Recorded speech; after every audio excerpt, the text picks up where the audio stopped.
Do you remember the episode Heart of Ice from Batman, the animated series? I remember watching it after school, and it was one of those moments when I knew that I was witnessing greatness. I can only beg your forgiveness and pray you'll hear me somehow.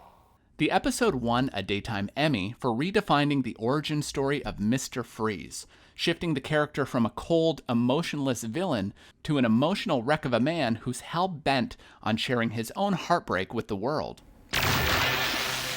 Humanity, compassion, charity. Where were those pretty words when she needed to hear them? And while fans of the franchise have countless moments of greatness to enjoy, from the museum scene in Tim Burton's original Batman to the interrogation of Heath Ledger's Joker in The Dark Knight Rises, that particular portrayal of Mr. Freeze helped elevate the animated series to the peak of Dark Knight storytelling. Freeze! That's Mr. Freeze to you. That series is now revered as one of the best animated shows of all time, thanks to the complexities of its storylines and its dark deco film noir aesthetics. But when I rewatch it now, it's the voice acting that really sets the series apart. Just compare Michael Ansara's deeply emotional Mr. Freeze to Arnold Schwarzenegger's cheesy one-liners. Breezy. I'm feeling hot. I find that unlikely.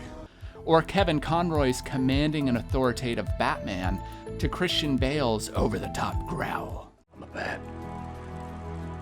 I am Batman. Or am I? Yes, I am Batman. And while fans love to debate the merits of different portrayals of the Joker, I'd argue that Mark Hamill's Joker tops them all by perfectly embodying the villain's charismatic, euphoric, and utterly sinister personality, right down to the range of laughs he created for the character.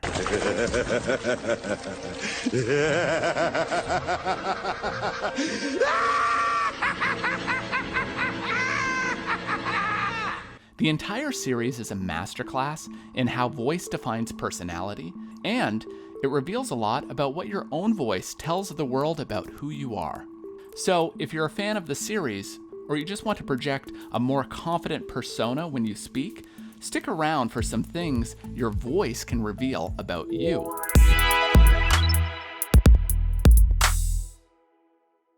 You've stumbled upon Nostalgia, where each week we try to make you smarter by looking back at the shows, movies, and pop culture from our youth. Make sure to like, share, and subscribe, and let us know in the comments how we're doing. We really appreciate it. Now, I'm someone who does not like the sound of his own voice, but one of the main things your voice projects to the world is whether or not they should trust you.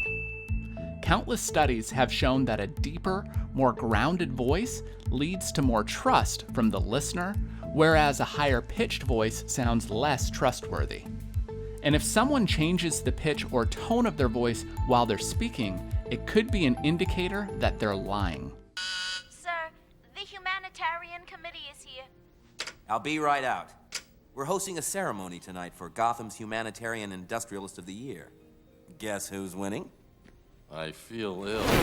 Talking slowly with an even tone also suggests emotional stability and control, while a person talking quickly and in a higher pitch tells the world that they lack emotional regulation.